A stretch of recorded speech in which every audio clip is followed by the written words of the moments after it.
va y arriver, enfin, après Ok, un setup d'une heure. au long cours.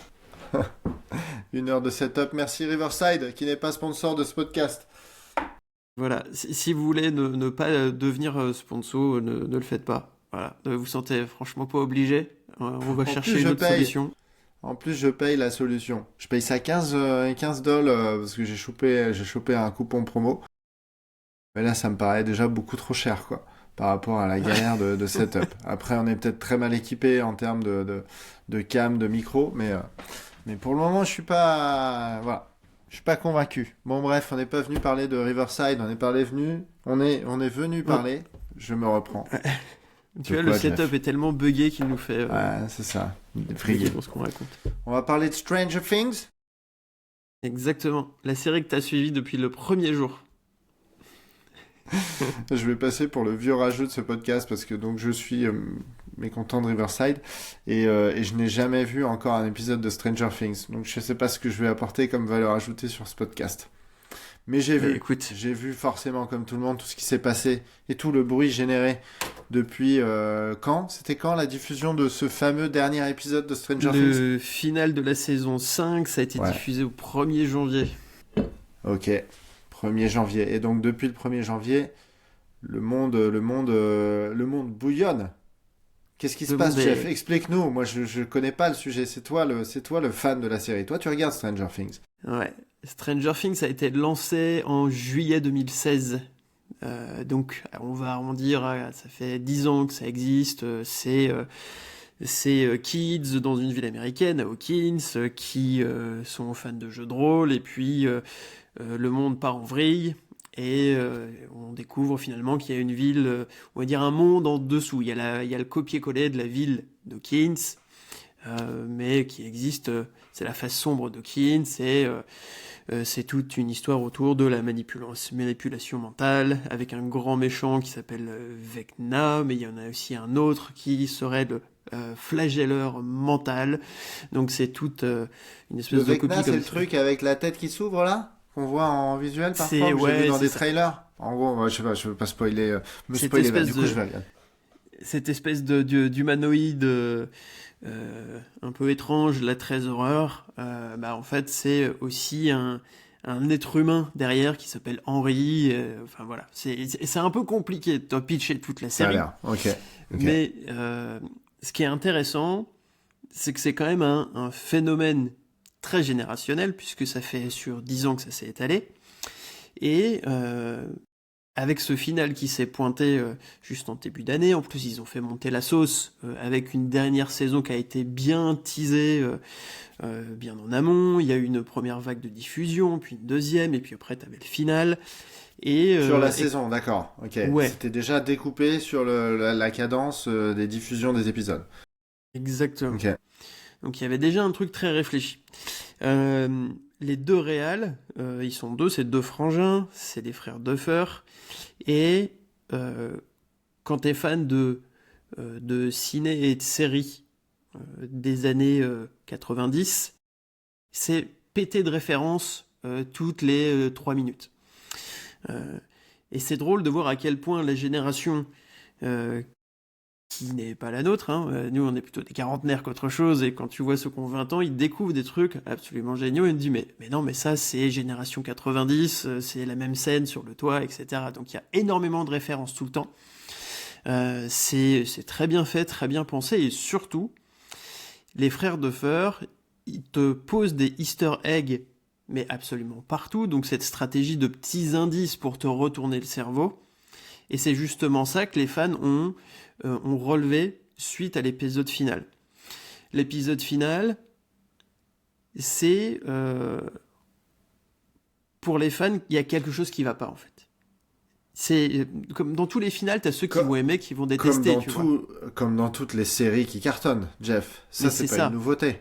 C'est-à-dire que moi, je vais rebondir là, après on verra sur le sujet, mais moi tout de suite, je pense à Lost.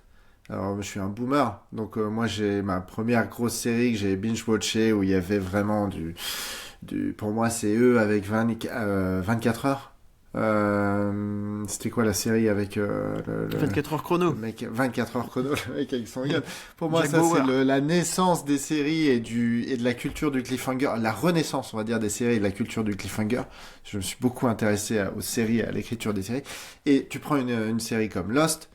C'est ça illustre ce que tu évoques sur la déception de la fin d'une série, quoi. Mais ça, c'est une chose. C'est-à-dire que Ouais, soit t'aimes, soit t'as pas aimé, ok, soit. ok. Mais parce que ça tient à l'attachement à un produit. Voilà, cette série, ça Ouais. reste un produit, une certaine identité. Mais sauf que là, tu sors de l'épisode en ayant un goût de... euh, ça colle pas. Ça colle pas dans le récit, on nous cache un truc. Ok, Et donc ça veut dire que c'est pas vraiment que la fin est nulle, c'est on se dit c'est pas possible que ce soit la fin, parce que c'est ce que disent les gens aujourd'hui, c'est ça la différence. Pour ouais. ceux qui connaissent pas la série comme moi. Oui, parce que le grand truc du méchant, c'est qu'il joue sur la manipulation mentale. C'est une des théories. Et moi, quand je suis sorti de là, il y a des dialogues où il y a un des personnages qui dit mais c'est ça la vraie fin, c'est tout est bien qui finit bien, c'est je sais plus comment c'est dit, c'est confortable et safe ou un truc un peu comme ça. Et tu te dis mais ouais mais ça je l'ai déjà entendu, je pense dans un épisode genre de la saison 1 ou 2. Et en tant que spectateur tu te dis bah, même moi en fait j'ai été manipulé par le grand méchant. Et en fait le grand méchant, on m'a fait croire qu'il était mort. Et je pense que c'est le grand méchant qui m'a retourné le cerveau. Donc, Faisant croire qu'il était mort. Ok. voilà. Donc il y a Ok. ça, et Une cette mise en théorie, abîme de. ouais, c'est une mise en abîme en fait.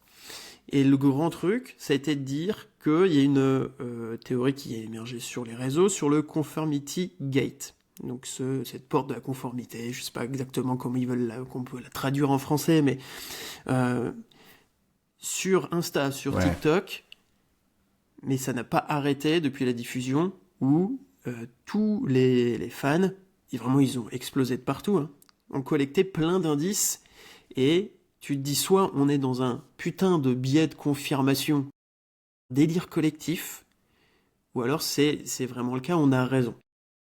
Alors attends, je vais juste essayer de récap pour les gens qui comme moi ne connaissent pas la série et n'ont pas forcément suivi le truc. Ce que je comprends, c'est que le dernier épisode de la série est sorti. Et les gens se posent la question si c'est vraiment la vraie fin, si on a été manipulé comme les personnages de la série auxquels on s'est attaché et qu'on subit finalement le même sort qu'eux. Et du coup, il y a tout ce mouvement qui se crée en ligne et tout ce buzz qui est appelé le Conformity Gate. Et si j'essaye de le traduire moi, un gate c'est un scandale finalement en américain. C'est un peu hein. Et le conformity, c'est dire en fait est-ce que la fin est conforme? Est-ce que ce qu'on nous a vendu dans le dernier épisode est la vérité et vraiment la fin? C'est ça? Et Ok. il y a tout un jeu de symbolique avec des chiffres, où il y a ce 7 qui revient, et le truc c'était de dire, en fait le 7 janvier, les gars, il y a un nouvel épisode qui va sortir. Manque de bol, on est le 9, il n'y a rien qui est sorti. Euh, Loser. c'est ça. Après, il y a plein Pourquoi de tu... spin-off de trucs qui vont sortir hein, aussi. Ouais, Donc, bien sûr. Non, mais ça, ils ont euh, créé un univers et tout. Mais pourquoi tu veux qu'on parle de ça aujourd'hui, Jeff? en Qu'est-ce fait, que moi ça a à voir avec le conviction design? je trouve que il y a plein d'enseignements à tirer de euh, comment on étire un récit. Tu vois, comment on étire un récit pour vendre du produit, parce que le marketing c'est vendre du produit après tout. Hein. Et ben en fait, ça se vérifie sur les réseaux.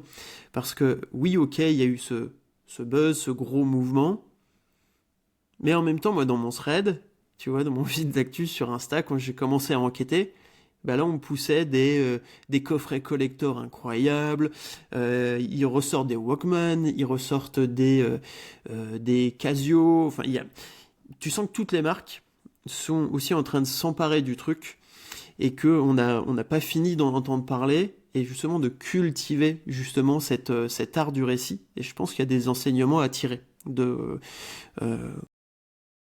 de ce Conformity Gate et la manière dont Netflix finalement a capté un truc hyper fort en matière de comment on réinvente le streaming. Aujourd'hui, le streaming, il est donné pour acquis, mais il commence à y avoir beaucoup de concurrence sur ce marché. Et à travers leur démarche de se dire on va mettre plein d'easter eggs dans cette série et forcément ça va aller au-delà du simple visionnage, ben en fait ils sont en train d'attaquer une forme de statu quo. Le statu quo, c'est le streaming, c'est du visionnage et donc ça se mesure en nombre de vues. Ben en fait, eux ils se disent non, c'est pas ça. Est-ce que tu vois là où je suis en train de t'emmener? Carrément, ça j'achète. J'achète l'idée. De dire en gros, tout ce qu'ils ont mis en place, c'est finalement pour aller au-delà de ce que tu dis du vanity metric, du nombre de vues. De dire finalement ce qui fait la force et la performance d'une série, c'est le bouche à oreille qu'elle génère derrière. Et surtout, au-delà du bouche à oreille, le revenu qu'elle va générer derrière, quoi. C'est ça? Ouais, c'est ça. Et il y a un truc entre deux, c'est de se dire le vrai pouvoir, en fait, il n'est pas dans le contenu qu'on produit, mais il est dans la conversation qu'on arrive à orchestrer. Parce que c'est orchestré. On le voit très bien. Complètement. Ça a été orchestré dans les épisodes de la série depuis le premier jour. C'est ça qui est fort. Aujourd'hui, on a l'impression de découvrir un truc, mais les indices qui ressortent dans l'épisode final, ils sont déjà semés depuis le premier épisode, il y a 9 ans, les gars. Ok, donc ça veut dire qu'on est sur une série virale par design, si je peux dire. C'est Exactement. un peu ça le principe, c'est ce qui fait la nuance. Donc ça, ce serait quoi? Ce serait l'étape d'après du monde du contenu serial, du contenu télé, ou en tout cas plateforme. Parce qu'en fait, moi j'essaie de tirer l'analogie de ce que tu racontes par rapport à d'autres expériences que j'ai eues sur d'autres séries. Je prends une série comme Game of Thrones, qui a cartonné d'un point de vue complexité des récits, créer un univers, entremêler des histoires, etc. Mais comme toutes les séries, comme en fait Lost, Game of Thrones, pour moi c'est un petit peu le même combat, j'ai l'impression. C'est-à-dire c'est de la série qui fait de la surenchère narrative, avec du cliffhanger, des choses toujours plus grosses d'épisode en épisode et qui crée une forme d'attente, d'envie. Et j'ai l'impression que ce modèle-là, il s'épuise un peu, puisqu'en fait, le problème, c'est que aujourd'hui, on est habitué à ce modèle et on sait pertinemment que la fin d'une série va être potentiellement décevante. Soit parce qu'on s'y attend depuis le début, alors je dérive peut-être du sujet, mais soit parce qu'elle n'est pas à la hauteur de ce qu'on espérait, tu vois. Ça a été ça le problème de la fin de Lost. Finalement, les scénaristes ont fait une fin qui était celle qu'avaient anticipé tous les fans sur les forums. À savoir, je crois, si je dis pas de bêtises, enfin, je vais pas spoiler, mais c'est ce que tout le monde se disait, ça doit être ça. Et tout, donc, dans ce que tu dis, en fait, c'est que finalement, Stranger Things est en train de presque inventer une nouvelle manière de faire vivre une série dans le temps. C'est ça pour moi, les séries, on va dire, traditionnelles, elles sont enfermées dans un cadre très temporel de début de la série, fin de la série. Et après, on en parle un peu, mais ça reste un bon souvenir et il n'y a rien qui se passe. Mais là, c'est une vraie stratégie de se dire, dès le premier jour, donc en 2016, on va commencer à semer des indices et jusqu'à la fin de la série, sur ce début janvier. Et en fait, la série, elle reste pas que dans le streaming, que dans ta télé, quelque part. Tu vois, ça va bien au-delà de ça. Et ils sont en train de créer un nouveau truc, vraiment un nouveau monde, où tu t'empares vraiment. Tu vois, de la conversation, du sujet. On peut peut-être illustrer ça de manière très concrète, même si je suis pas expert, j'ai vu des choses sur les réseaux sociaux. Donc évidemment, tout ce que la fanbase, on va dire, crée comme contenu autour de ce fameux Conformity Gate, etc., qui est très fort. Mais il y a aussi les easter eggs, peut-être pour être concret, illustré. Moi, il y a un truc qui m'a marqué, que tu m'as partagé. C'est le numéro de téléphone sur une affiche dans un plan séquence d'un épisode de la série. Et le fan qui fait un screenshot enfin, freeze l'image, fait un screenshot, appelle le numéro et il tombe sur un répondeur. Il tombe sur le répondeur de la police, voilà, de la police de etc. Hawkins, etc. C'est ça. Donc là, je me dis, il y a un truc qui est vraiment fou, c'est-à-dire que ça va au-delà de la campagne marketing. Et c'est vraiment ce que tu dis, c'est en train de réinventer le récit d'une manière multidimensionnelle, quoi. Carrément. Qui est plus juste, dans la plateforme, mais qui vit ailleurs, quoi. Ce qui est différent pour moi d'une orchestration marketing. Tu vois, je vais faire un parallèle, ça me fait penser à un sujet qui est un film là qui va sortir bientôt, je crois, en France. Je sais pas s'il est déjà sorti aux US. C'est Marty Supreme, ça te parle? Avec Timothée Chalamet, là, un film sur un biopic sur un pongiste américain, si je dis pas de bêtises. Exact.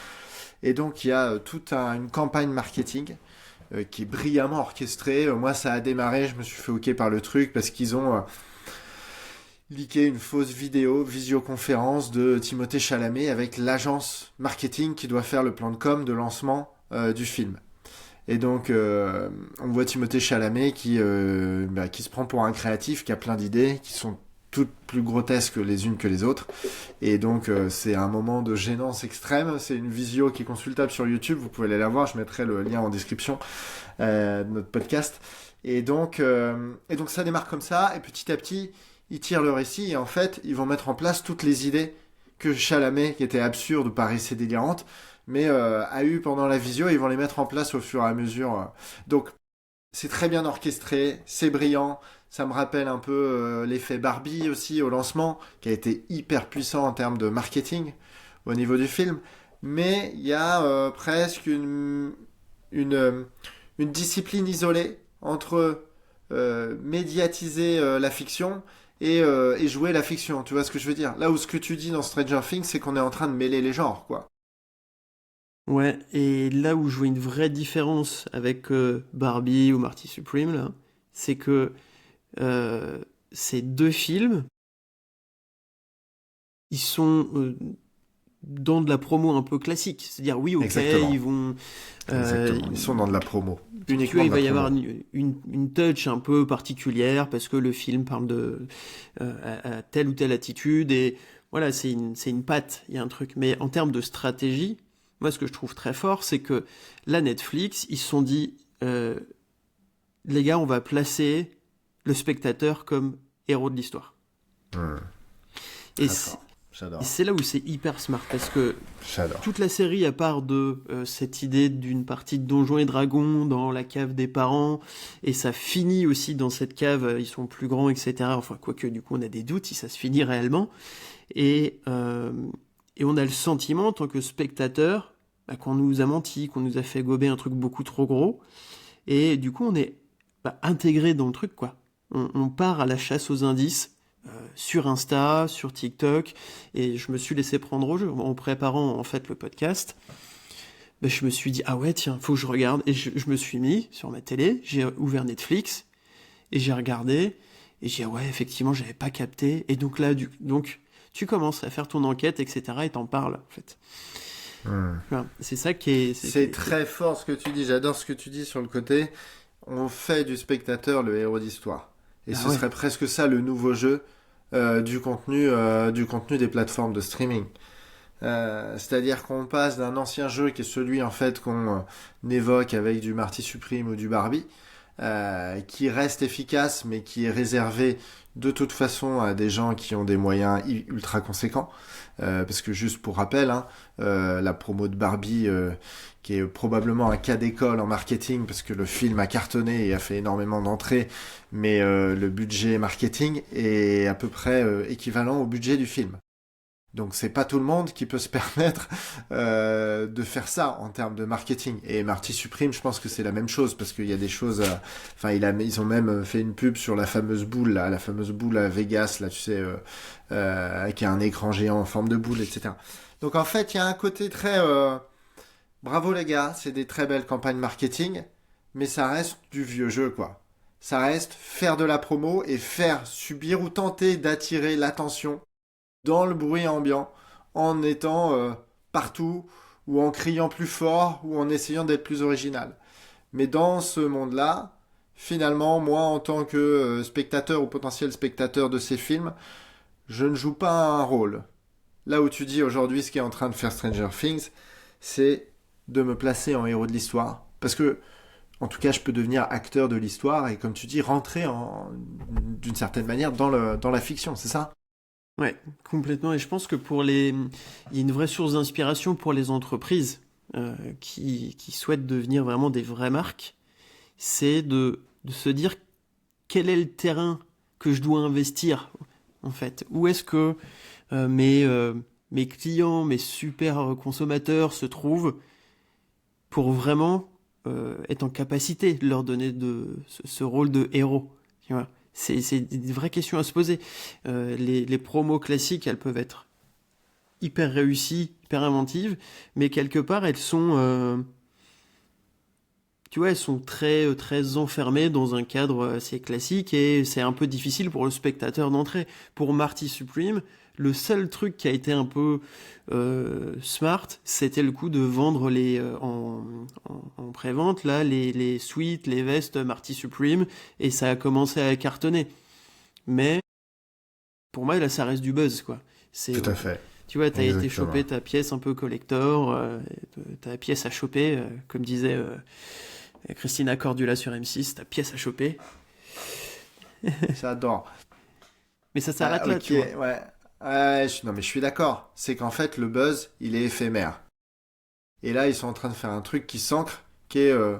mais si on pousse le truc par rapport à ce qu'on se dit, c'est quoi la conviction de Netflix par rapport à ce qu'ils sont en train de faire sur Stranger Things? Parce que toi, ce que tu es en train de nous dire, de nous expliquer, c'est que Netflix est en train de réinventer, d'une certaine manière, la consommation de contenu audiovisuel. Comme ils l'ont déjà fait il y a plusieurs années. C'est-à-dire, pour rappel à ceux qui connaissent pas la merveilleuse histoire de Netflix, que je vous partagerai volontiers, je me laisserai bien péter en Attention, montrant que là, j'ai le il bouquin vous sort juste à côté, mais je de le sa trouve bibliothèque, pas. Ah, je suis dégoûté. la PEF Library. Je l'ai pas, je l'ai là, mais bon, bref, vous pouvez lire la bio du fondateur de Netflix qui est passionnante.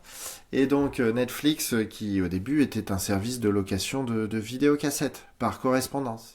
Et un jour, le fondateur, il a compris avec l'arrivée d'Internet que tout ça allait, enfin, le streaming allait devenir la nouvelle norme et que la cassette c'était terminé. Et il a compris ça avant tout le monde et c'est pour ça qu'il a créé la plateforme de streaming au bon moment qu'elle cartonne. Aujourd'hui, des plateformes de streaming, il y en a plein, Jeff. Comment on choisit entre Paramount+, Netflix, Disney+, Amazon Prime, et même maintenant, je voyais l'autre jour Society+, tout le monde sort sa plateforme de streaming et de contenu. Donc qu'est-ce qui fait qu'on choisit telle ou telle plateforme? Le train de l'innovation est passé. Le train de l'effet waouh est passé, en gros. Et ça va même bien au-delà de ça, c'est-à-dire que c'est tellement rentré dans les normes. Netflix, en fait, toutes les séries, maintenant, j'ai lu ça il y a pas très longtemps, elles sont conçues pour gérer ce qu'ils appellent le double écran. Et je me suis dit, mais qu'est-ce que c'est que le double écran chez Netflix? Je me suis dit, c'est un truc du fait d'avoir la possibilité sur ton téléphone et sur ta télé ou sur ton Mac. Et en fait, non, c'est pas ça. En fait, ils ont capté que les gens aujourd'hui, quand ils regardent une série à la télé, ils sont sur leur téléphone en même temps en train de faire autre chose. Et donc, toutes les séries, c'est pour ça qu'elles deviennent narrativement un peu pesantes, en fait, elles sont très descriptives dans ce que les personnages font, vivent, etc. Pour qu'on puisse regarder autre chose en même temps. Voilà. Comme si tu suivais presque un Ouais. livre audio, tu vois. C'est Ok. oh là là, je suis parti acheter des fraises. J'espère qu'aujourd'hui le magasin sera ouvert. Oui, il est ouvert. Ah, salut Brian, tu vas bien? Voilà, t'as une description, tu sais, de l'audio-description comme à l'époque, quoi. Tu vois.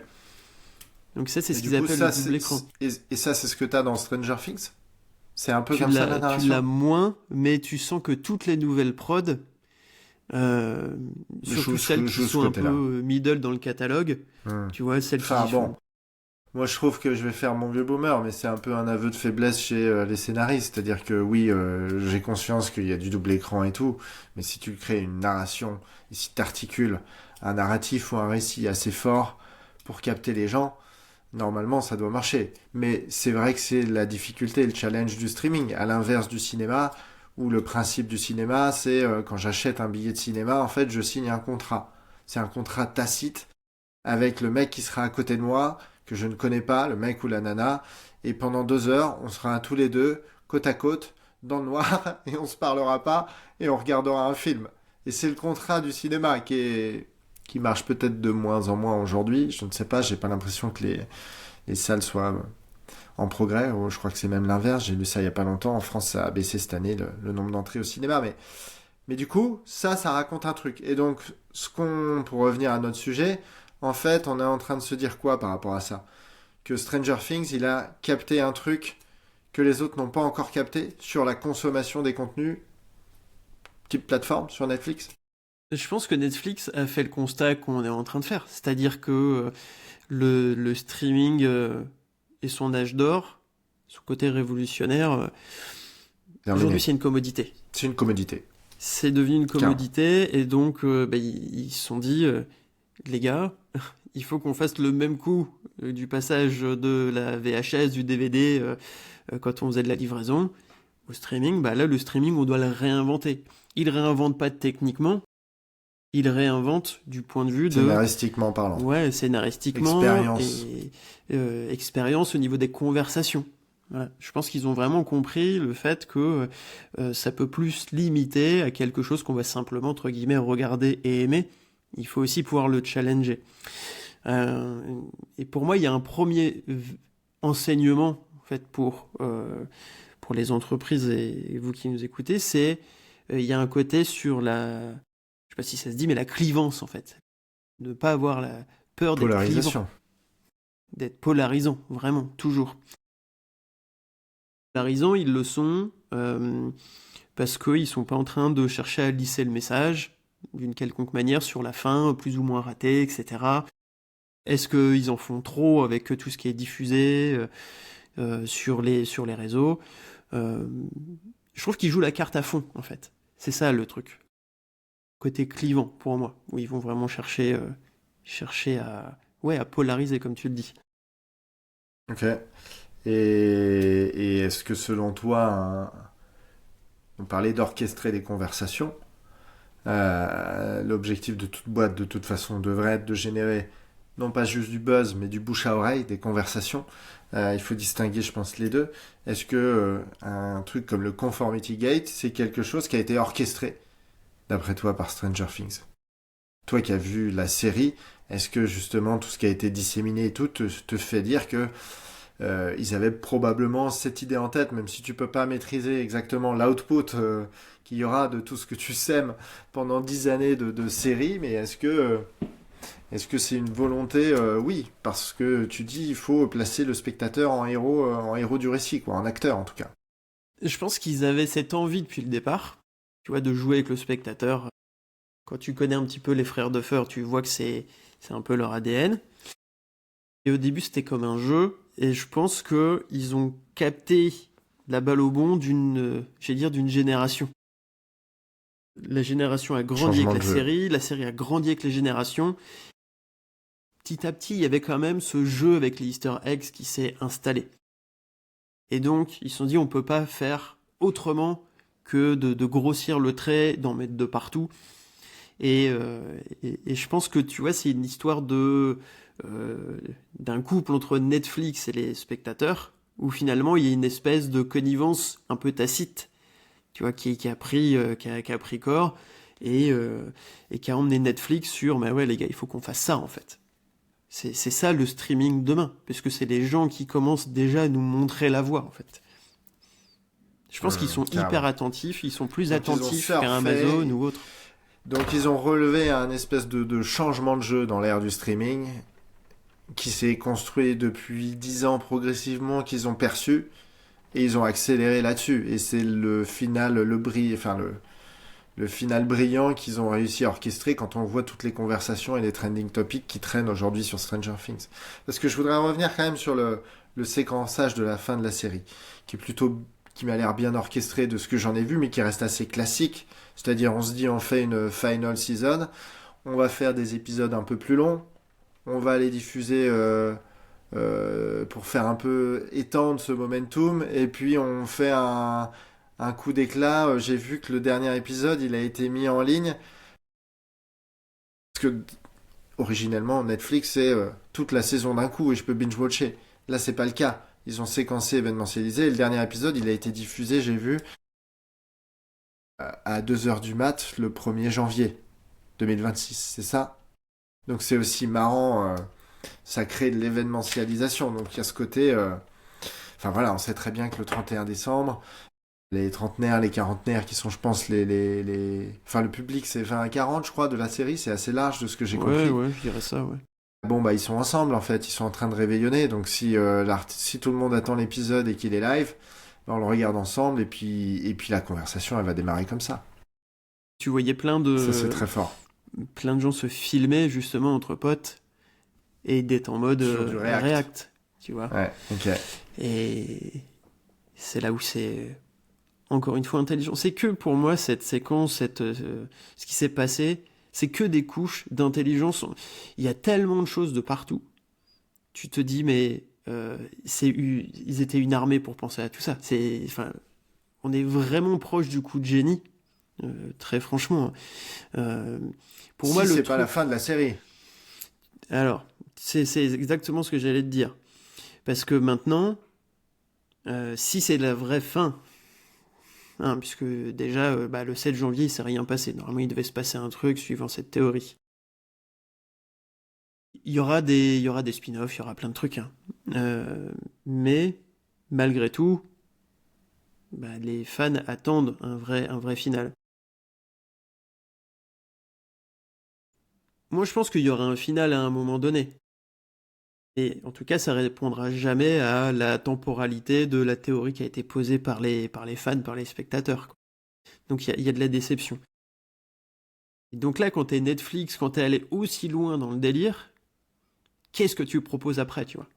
Moi, il y a un truc, je me dis, t'as intérêt d'hausser le niveau, quoi. T'as placé la barre quand même super haut. Bah, faut Et repousser le truc. tu vois, Ça me fait penser à un autre sujet sur cette idée de réinventer un peu le narratif, en fait, de la série télé. Je pense à cette série-là de Black Mirror, que t'as vu, que beaucoup de monde, je pense, ont vu. Et ils ont tenté à un moment, Netflix, d'innover sur de la narration pour, je reviens sur l'idée d'être héros de l'histoire. Et Black Mirror, ou pour les geeks comme moi qui aiment Guilbert, Man vs Wild, ils ont fait sur Netflix ce qu'on appelle des épisodes interactifs. et je me Donc rappelle, où c'est tu vrai. peux faire des choix dans la série qui vont t'emmener dans différents arbres de décision. Mais tout ça reste très linéaire. Et donc c'est pas vraiment, moi pour l'avoir testé, c'est pas vraiment une expérience de hyper marquante en fait. C'est plus de l'ordre du gimmick. Mais tu sens cette volonté d'avoir, en fait, de s'être posé la question de comment on réinvente, de s'être posé chez Netflix la question de comment est-ce qu'on réinvente la narration.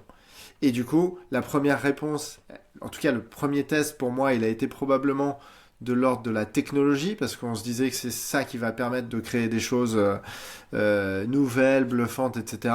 Et en fait, on se rend compte que c'est peut-être pas la technologie, mais c'est plus que fait Stranger Things qui, je sais pas comment le décrire, mais ce côté Easter eggs et ce côté aussi, on crée un univers en fait. Et cet univers est sans fin. Et là, ça me fait plus penser, je parle peut-être trop dans tous les sens, mais enfin, c'est ce que tu évoques sur les spin-offs, etc., sur des Star Wars et des choses comme ça qui peuvent vivre, qui sont des histoires qui peuvent vivre sans fin en fait, Mais je à crois quand travers même des qu'on est personnages, des héros. sur un truc très ovni, tu vois, qui est très dans l'air du temps. Parce que on n'est pas que sur du produit dérivé ou sur des nouveaux épisodes. Euh, Tu sens que c'est la série d'une génération. On a dit, tiens, voilà, c'est ta série, c'est ton truc, on te le donne. Euh, Crée ce que tu veux autour de tout ça. Euh, Fais ce que tu veux, quoi. Ok. Et je suis persuadé que cette génération qui a la vingtaine aujourd'hui, quand ils auront 40 piges, ils en parleront encore, en fait. Tu vois, il y a forcément des choses qui vont se passer. Et, et tu vois, on disait sur le premier enseignement, le premier truc, c'est n'ayez pas peur d'être clivant. Donc d'avoir une démarche très polarisante, jouer la carte à fond, intelligemment. Je pense que le deuxième point, c'est de se dire que ce que je me suis noté, c'est le produit n'est plus la source de la différenciation. Euh, T'as plein de... euh, Aujourd'hui, où se joue la différence entre Amazon Prime, un Disney, un Netflix sur le papier, c'est j'ai la plus grosse ou j'ai le plus gros catalogue, pour dire les choses autrement, tu vois. C'est Carrément. plus de films, plus de séries, plus de Totalement. budget, plus de stars. Et en fait, Netflix arrive en te disant, l'ère du toujours plus, ça sera sans fin, et surtout, ça sera sans moi. Tu vois. Ouais, absolument. Même si eux, ils ont démarré comme ça, en fait. C'est là où tu te dis que Netflix a peut-être toujours un grand train d'avance. Parce qu'ils se sont bâtis sur de la franchise de contenu. Du House of Cards et des choses comme ça, qui ont motivé et permis à la plateforme de décoller en créant des franchises de contenu totalement originales, avec des grosses têtes d'affiche, et qui faisait qu'à l'époque, en fait, on avait envie de voir cette série, et donc il fallait s'abonner à la plateforme. Mais comme tu dis aujourd'hui, la commoditisation du contenu et de la prod même audiovisuelle, je pense, qui est en train d'être bouleversée par tous les changements qu'on connaît, même dans le business de l'IA, etc., fait que le catalogue et la profondeur du catalogue n'est plus le bon combat à choisir probablement pour une plateforme. C'est ça C'est ce que plus tu par la dis. profusion. C'est plus par la profusion aujourd'hui qu'un business peut se distinguer, clairement. Exactement. Donc C'est ça, c'est un takeaway intéressant. Le produit n'est plus la source de différenciation. Est-ce qu'il y a un autre enseignement de tout ce qu'on se raconte aujourd'hui qu'il faudrait retenir? Je m'étais noté quoi d'autre? J'avais fait un peu de travail, tu vois, à la maison. Bien fait mes C'est devoirs. bien. C'est bien, il a bien travaillé, le Jeff. Je m'étais noté aussi que l'engagement ne se construit pas autrement que sur la durée, en fait, pas dans l'instant. Euh, le marketing, on a beaucoup cette culture aujourd'hui, hein, je me concentre vraiment sur le marketing pour le coup, de, de l'instantané, de l'éphémère, qui doit être dans quelque chose qui se dit très vite, qui se consomme très vite et on passe à autre chose. Là, Netflix te dit, mais non, en fait, aujourd'hui, là où tout le monde va justement essayer de faire des trucs qui se consomment très vite, si tu veux sortir du lot, fais des choses qui vont traîner dans la longueur, qui vont justement être plus mémorables et qui vont demander à être plus digérées, plus intellectualisées, etc. Tu vois, la chasse aux indices, là, je pense qu'elle va continuer à durer des mois.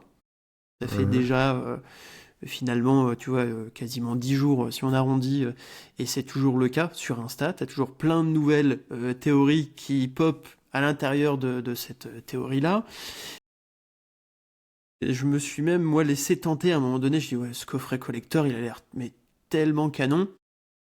Je crois que je vais craquer pour un coffret, et en me disant, comme en plus c'est une édition limitée, je suis sûr que je la laisse sous blister, je la vends dans 20 piges, je fais mon petit bénéfice.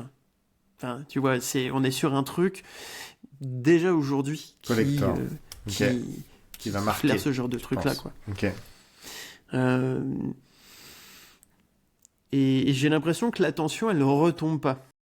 Tu vois, il y a une forme de tension, un truc qui reste un peu dans l'inconscient collectif, c'est pas en train de retomber. Et ça, je me l'explique pas trop, mais en tout cas, on n'est pas du tout dans le buzz. On n'est pas du tout dans le buzz. Tu veux dire quoi par là? Qu'on n'est pas juste dans l'éphémère. Carrément. Ok. On Ok. est dans Intéressant. comment dire, Donc la ils ont Netflix, réussi à prolonger la vie de la série au-delà de l'épisode final. C'est ça qu'on est en train de se dire finalement. ouais. C'est ça Mais la force du... ouais. Mais tu vois, je me dis ça parce que moi j'ai le sentiment d'avoir vécu des moments qui sont en train de se transformer en souvenirs. Je pourrais les raconter dans 3 mois, 6 mois, 2 ans. Je me rappellerai de ce que Netflix a fait ce jour-là à travers le final de cette série. C'est comment devenir mémorable. Ça, c'est une vraie question aujourd'hui. C'est faites vivre des vrais moments à vos clients.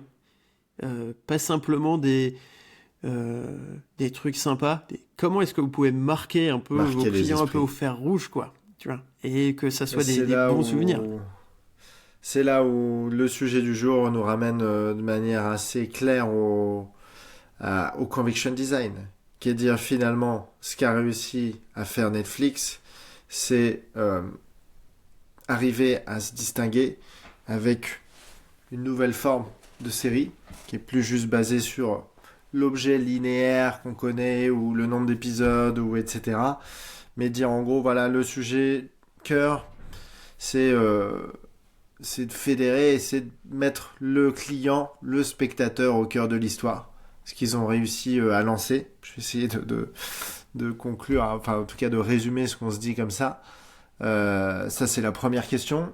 Enfin le premier élément qui me semble important. T'as le statu quo aussi, hein, qui est pour moi qui est un peu vas-y. chapeau. Tu vois, c'est Ouais, le premier truc, c'est quand même Netflix a capté qu'il y avait un vrai statu quo qui s'était installé dans le monde du streaming, que c'était juste une histoire de catalogue, juste une histoire de vue, et qu'au tout à final, fait. bah, si on continue comme ça, bah, il y a une espèce de nivellement qui s'opère, Surconsommation qui fait que commoditisation, comme on voilà, disait. et le Plus aucun changement plaisir. ne serait que technologique au final, et donc Netflix arrive en disant le streaming, ça doit générer des conversations. On doit être en capacité de les orchestrer ou du moins de mettre le pied à l'étrier. Et là, justement, c'est là où le spectateur devient le héros. C'est ça le vrai point d'entrée, je pense. Carrément. Carrément. Carrément. Super intéressant. J'ai rien d'autre à ajouter. J'avais un autre truc, mais il m'est sorti de la tête. Donc maintenant, il y a Euh, une seule question à se poser. C'est est-ce que Pef, la flippette qui n'aime pas regarder des séries dès que D'horreur. il y a... Dès qu'il y a des monstres, je trouve ça moche, les monstres. Ça me fait pas triper. Ben non, mais Mais c'est les oui, Goonies, ils ont hein. réussi. C'est, C'est les Goonies, ok. c'est- T'inquiète pas, ça va C'est bien se les passer. Goonies. Ok, donc mais je vais le regarder en grand jour avec des lumières et les fenêtres ouvertes. Mais non, oui, je pense qu'ils ont réussi leur pari. Je suis obligé d'aller regarder ça, en fait. Parce que ce qui m'intéresse au-delà de la série, de l'univers, c'est de comprendre en fait ce qui compose un produit streaming singulier demain, quoi. Ou en tout cas un produit narratif singulier demain. Donc j'ai envie d'aller voir la série. Donc Netflix a réussi son coup. Bon, en l'occurrence, je suis déjà abonné. Mais je vais aller consommer clairement ce contenu, quoi. Donc là-dessus, je pense que ça marche. Je pense que ça marche. Et une dernière question moi, que je me posais, c'est est-ce que les fondateurs, ils ont réagi par rapport à tout ça? Enfin, les fondateurs, je parle Les des fondateurs ou créateurs les de la série, réalisateurs? les scénaristes, ceux qui ont fait la série. Voilà. Les réalisateurs ont réagi, Est-ce et en qu'ils ont fait, dit ils vendent pas la mèche, ils sont en mode c'est fini ou ils jouent le flou artistique ou voilà. alors, ils ont été interviewés genre en mode red carpet là sur, je sais plus avec quel festival, et en fait ils ont fait des réponses très pseudo surpris par ce qui se passait, et en mode oh non non, oh non, on vous assure c'est vraiment le La final du fin. final, mais c'était un peu évasif et ça correspondait pas à leur personnalité. Et le D'accord. lendemain, t'avais l'acteur qui joue le grand méchant qui a foutu un reel sur Insta où il fait un peu de la gym tonique, là, très américaine années 80. Euh, et il y a plein d'indices. Et en gros, il te dit, Spoon, tu vois. Et c'est là où tu te dis, est-ce qu'ils sont vraiment en train de nous prendre pour des cons, De se foutre de nous. Ok. tu vois. Et c'est là où il y a un risque hein, quand même à tempérer. Déjà, il y a un effet un peu shit parce qu'il n'y a pas eu de fameux épisode le 7.